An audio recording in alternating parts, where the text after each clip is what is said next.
Molt bones a tots. Avui engeguem la novena entrega de la sèrie d'entrevistes per conèixer tots els premiats i premiades dels Premis Ones Mediterrànies 2022. Gent de l'àmbit nacional i internacional en compromís amb la societat, la igualtat i la solidaritat. Compromís i defensa del planeta, del medi ambient y dels drets humans. En definitiva, defensant un món millor. Y hoy volvemos a hablar de biodiversidad. La ciudad de Málaga fue la protagonista de la creación del Centro de Cooperación del Mediterráneo de la UICN en el año 2000. Actualmente la UICN Med cuenta con 258 miembros. En sus 20 años se han analizado más de 6.000 especies y 11.150 áreas claves para la biodiversidad y han firmado más de 100 acuerdos de colaboración, entre otros hitos. Y por eso hoy tenemos con nosotros al director del Centro de Cooperación Mediterráneo, Antonio Troya. Muy buenas, Antonio, y muchísimas gracias por venir. Un día, buenos días a todos y agradecido por haberme invitado a participar en el programa. Un placer estar aquí con todos vosotros. Me gusta mucho comenzar estas entrevistas yendo al origen, valga la redundancia, y me gustaría un poco pues hablar de esto, de cómo surge esta iniciativa en Málaga y cuál es la situación que quizá veis en los años 2000, al principio de este milenio, para impulsar esta iniciativa. Muy bien, nace ya hace más de 21 años. Realmente el inicio de esta aventura, de este proyecto, empieza a gestarse en la última parte de los años 90, gracias al empuje y al apoyo y al trabajo de los miembros mediterráneos de la Unión Internacional para la Conservación de la Naturaleza, tanto gubernamentales como no gubernamentales, ambos tipos de miembros, que debido a la importancia que tiene el Mediterráneo como una de las principales áreas de alta biodiversidad en el planeta, pero también un área que está sufriendo grandes impactos sobre esa riqueza. Esos son los dos motivos que impulsan a la membresía a solicitar, en primer lugar, a la Unión Internacional para la Conservación de la Naturaleza un programa específico para proteger, conservar y utilizar de modo sostenible esa naturaleza, esa biodiversidad en el Mediterráneo.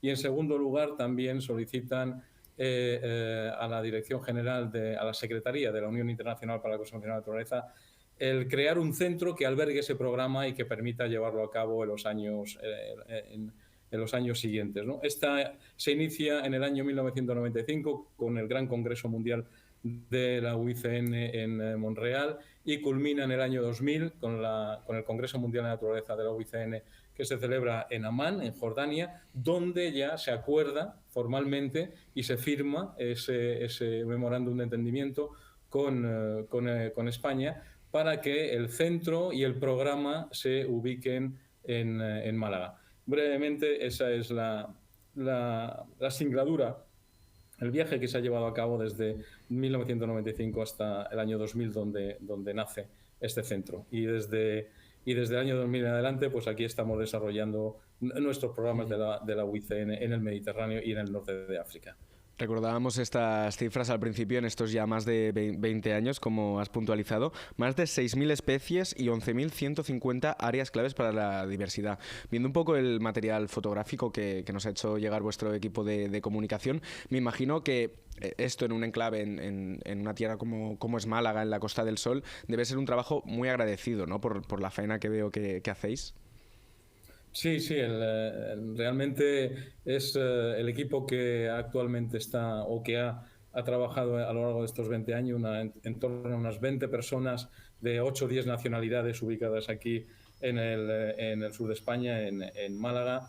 Ha hecho un trabajo, o está realizando un trabajo fantástico en pro del conocimiento, de la divulgación, de la conservación y de la integración de la conservación de la biodiversidad mediterránea en las políticas sectoriales, tanto públicas como privadas. Es un trabajo, como bien decías, bastante agradecido, no solamente por el hecho de contribuir a identificar el estado de conservación de esas 6.000 especies o la identificación de esas 11.000 áreas claves para la biodiversidad, sino también de otras líneas de trabajo y otros factores importantes en el Mediterráneo y claves para entender cuál es el reto que las sociedades, los distintos pueblos, las distintas naciones del Mediterráneo tienen delante de ellos para conservar ese patrimonio común sobre el cual se basa prácticamente gran parte de su bienestar y de su economía.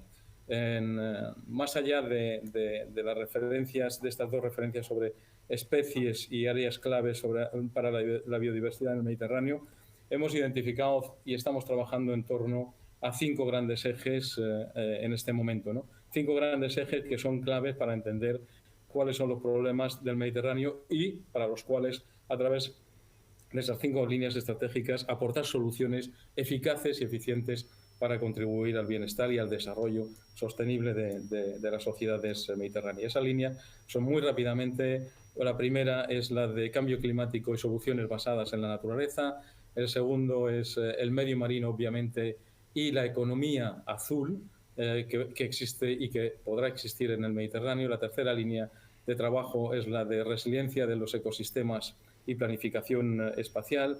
La quinta es la de biodiversidad o conservación de la naturaleza y sistemas de producción de alimentos, agricultura, pesca, y biodiversidad son elementos claves o fundamentales en el Mediterráneo. Y en último lugar, y no por ello menos importante, sino el desarrollo, todo lo contrario, el desarrollo y la aplicación de estándares e indicadores de biodiversidad para apoyar el proceso o los procesos de toma de decisión no solo en materia medioambiental o en materia de conservación de la naturaleza, sino en todas aquellas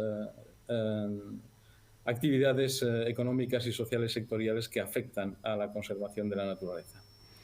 Quería hablar de estas actividades económicas porque al final en 9 entregas hemos estado dando vueltas a los mismos temas, ¿no? Ahora nos vamos a Málaga, pero hemos estado hablando alrededor del Mediterráneo y en general del litoral europeo, y una de las cosas que se han destacado en otras entregas es esto, ¿no? De la economía tradicional, como a veces la pesca y la agricultura alrededor de las costas han funcionado siempre de una manera más sostenible que otras, y me gustaría un poco que nos hablaras de cuál es vuestra relación con este tipo de economía más tradicional. Sí, no, pues, has mencionado dos actividades que durante milenios han marcado el carácter y la idiosincrasia de las culturas mediterráneas y forman parte consustancial de ellas, ¿no? Y hay que entender también, hay que ver también que quizás el Mediterráneo, y no me equivocaría, ha sido la región a nivel planetaria, o el espacio geográfico a nivel planetario, donde esa relación entre el ser humano y su medio, las actividades de utilización de los recursos naturales, ha marcado su actualidad, ¿no? Y ha marcado su idiosincrasia presente. No podemos entender la riqueza de la biodiversidad y de la conservación y de la naturaleza en el Mediterráneo sin entender ese binomio, sin entender ese juego que ha habido desde hace más de 14.000 años entre el ser humano en las distintas partes de la geografía mediterránea y la utilización de esa biodiversidad. Los sistemas culturales, los sistemas agrarios mediterráneos tradicionales, los sistemas de pesca tradicionales han conformado a lo largo de miles de años, de cientos de años, han conformado esa característica propia de la riqueza de la biodiversidad en el Mediterráneo. Eso es una de las premisas con la cual estamos trabajando. Recuperar, mantener, potenciar esos tipos de agricultura, hacerlas competitivas en un entorno económico actual del siglo XXII y como modelo de desarrollo sostenible y como modelo también de soluciones basadas en la naturaleza, atrayendo esas prácticas, atrayendo esa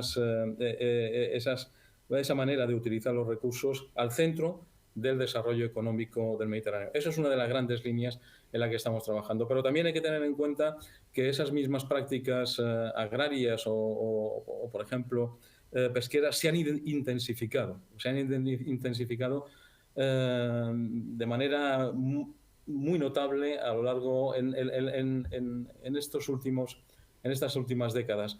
Y eso ha conllevado a una alteración de ese equilibrio, ha conllevado a la aparición de situaciones de impactos negativos de la propia actividad sobre los recursos que por un lado utiliza, la biodiversidad es uno de los recursos que esos sectores económicos utiliza, y sobre la propia la actividad en sí mismo, ¿no?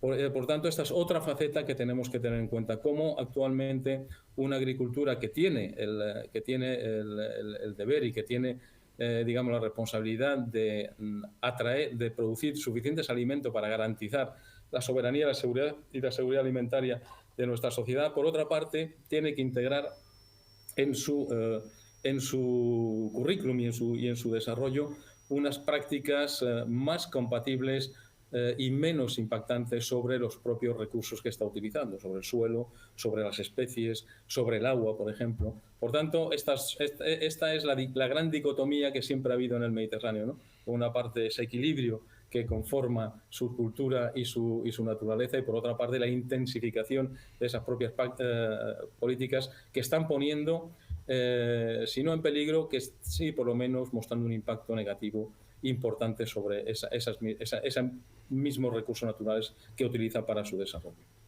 Si hablamos de actividad económica, hablamos de estas dos tradicionales, que como dices es un eje de la propia cultura mediterránea, pero desgraciadamente si hablamos de impacto económico en el Mediterráneo tenemos que hablar de uno que ha sido clave en los últimos años, que es el turismo.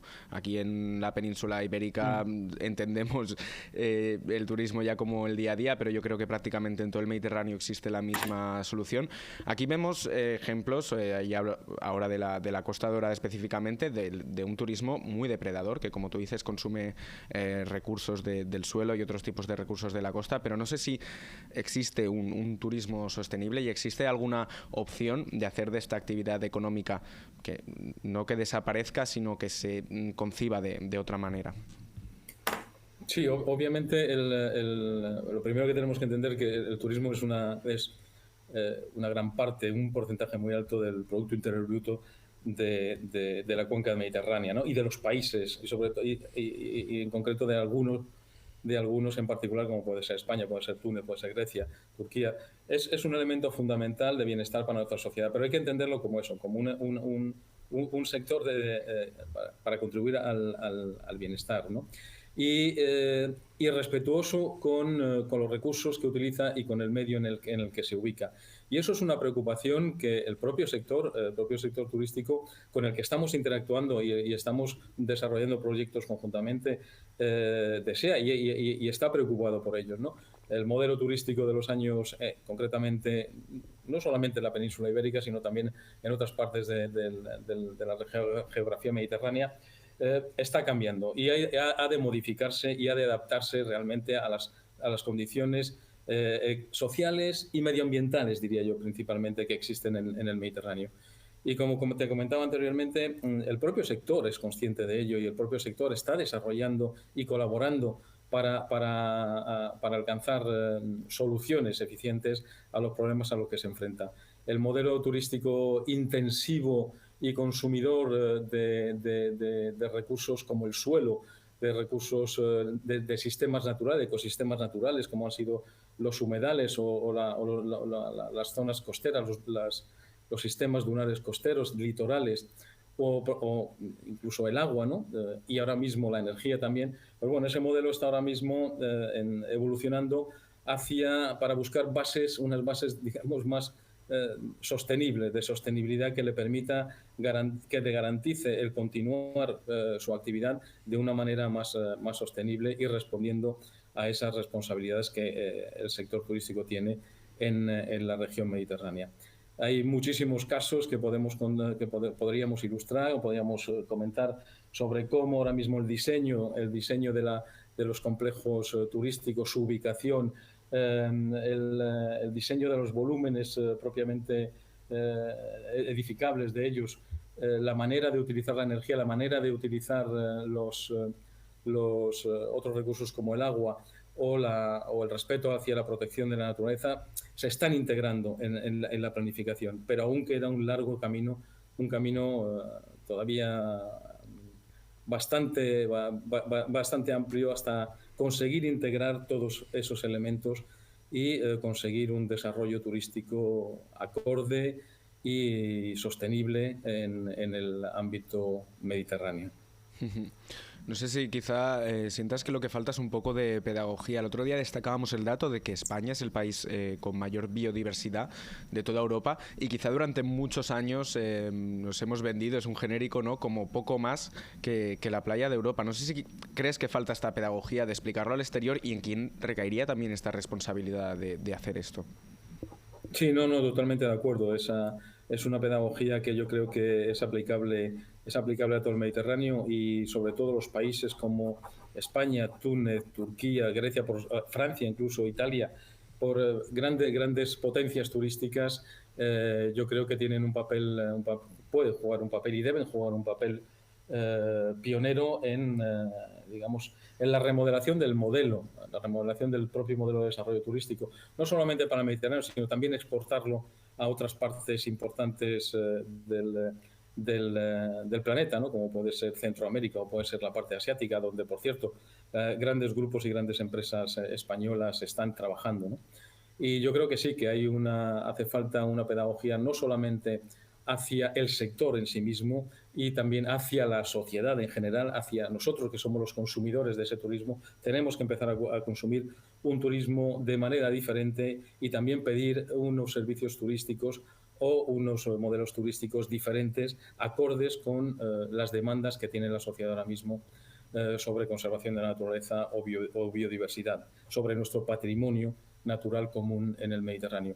Y esa pedagogía también, obviamente, siempre se mira hacia las administraciones públicas, que se supone que a través de las legislaciones o a través de las regulaciones que generan, las que tienen que indicar un poquito ese camino, pero no solamente la pedagogía tiene que venir desde el sector de las administraciones públicas, sino el propio sector turístico, el propio sector privado. Es desde donde se deben generar esas pautas pedagógicas para decir en qué se basa y cómo se va a fundamentar el cambio, ¿no? Y, por supuesto, también hace falta una pedagogía hacia la propia sociedad.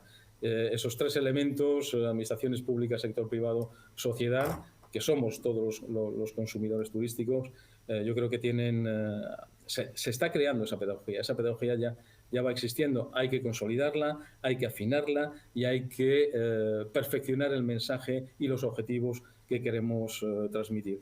Pero aunque pueda parecer lo que estoy diciendo un mensaje muy optimista, con ello no quiero en absoluto dejar aparte el impacto y la alteración que el desarrollo turístico ha estado produciendo y aún produce sobre nuestro patrimonio natural, uno de los patrimonios más ricos del Mediterráneo. Pero ahora mismo esa dialéctica está sobre la mesa, esa discusión está en los foros y las soluciones se están trabajando. Queda, como decía anteriormente, un largo camino y una amplia acción para desarrollar antes de llegar y para llegar correctamente a los fines que pretendemos, que no es otro que el de mantener un equilibrio entre el desarrollo y la utilización de nuestro territorio para efectos turísticos y la conservación o la protección de los valores naturales o medioambientales y de los recursos naturales que están en ese territorio y que forman parte consustancial del desarrollo turístico. Es otra cosa sobre la que podríamos charlar más en detalle en otra ocasión. En otra ocasión. Bueno, nos estamos sacando sin tiempo, pero me gustaría destacar que durante todo este tiempo hemos estado hablando de países mediterráneos, ¿no? Y de países con unas ambiciones similares, o por lo menos parte de su territorio, como el sur de Francia, Italia, Túnez. Hemos hablado aquí de nuestra ¿Me has perdido?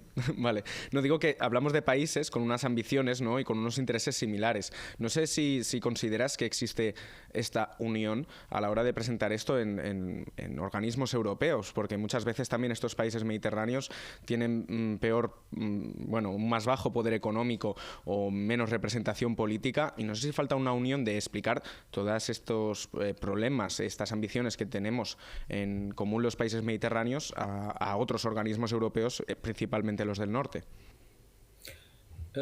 Sí, yo creo que lo primero tenemos que tener en cuenta que cuando hablamos de países mediterráneos, de la región mediterránea, siempre tenemos en la cabeza esa idea de cultura mediterránea común, ¿no?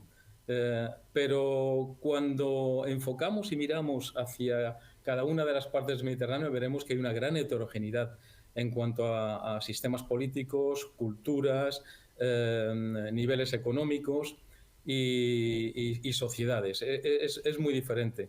Pero compartimos, hay unas raíces y hay unos problemas comunes que compartimos y también unos anhelos comunes que estamos intentando desarrollar, no solamente en materia de conservación de la biodiversidad, de la naturaleza o del medio ambiente en el Mediterráneo, que es un factor clave, ¿no? Teniendo en cuenta ahora mismo el gran impacto que puede tener, o el notable impacto que está teniendo el cambio climático en toda la región. Y a veces es difícil el hacer un diagnóstico único y común, intentando abarcar todo el Mediterráneo bajo un mismo sistema de variables que nos permita analizarlo. Se puede hacer, pero hay que hacerlo teniendo en cuenta, como decía antes, esas diferencias también, esa idiosincrasia específica que forma parte de esa diversidad cultural y riqueza cultural que tenemos en el Mediterráneo. Y bueno, para eso se han intentado y se han creado sistemas de gobernanza a nivel regional, a nivel supranacional. No hablo únicamente de la Unión Europea en cuanto a lo relativo a la parte norte de la ribera mediterránea, pero sino también, por ejemplo, instituciones de gobernanza y de cooperación como la Unión para el Mediterráneo, que precisamente está ubicada ahí en Cataluña, en Barcelona, o el convenio de Barcelona, cuyo objetivo es la protección del mar Mediterráneo y el litoral mediterráneo. O sea, es decir, hay organizaciones e instancias que reflejan o que han nacido por esa preocupación común de cada uno de los países y de las regiones que conforman el Mediterráneo. Y sobre todo lo que estamos ahora mismo trabajando, no solamente a la OICN, también a algunos otros premiados este año por la Fundación Mediterránea, es realmente en ir confeccionando, en ir elaborando y en ir creando ese mensaje común que hay que trasladar a todas estas instituciones regionales o supranacionales para que la conservación de los recursos naturales del Mediterráneo, la biodiversidad del Mediterráneo, los ecosistemas naturales del Mediterráneo sean apropiadamente tenidos en cuenta en la ejecución de los programas y las políticas euromediterráneas o euro-norteafricanas mediterráneas. Eso es una de las prioridades que ahora mismo todas las organizaciones que estamos trabajando en el Mediterráneo tenemos en nuestro programa y en nuestra cartera, digamos, de trabajo diario. Me quedo con ese mensaje, ¿no?, de conservación de la biodiversidad. También conservamos esa biodiversidad cultural, podríamos decir, ¿no? Que la cultura mediterránea sea heterogénea, yo creo que también dice mucho de la propia cultura y que sea rica. Así que me parece un muy buen mensaje para acabar. Muchísimas gracias por pasarte por los estudios, Antonio, y ha sido todo un placer. El placer és nuestro i moltes gràcies. I gràcies a la resta per escoltar-nos. Ens veiem la setmana que ve. Nadie te va a querer como Andalucía. Nadie te va a querer como Andalucía te quiere. Nadie te va a querer.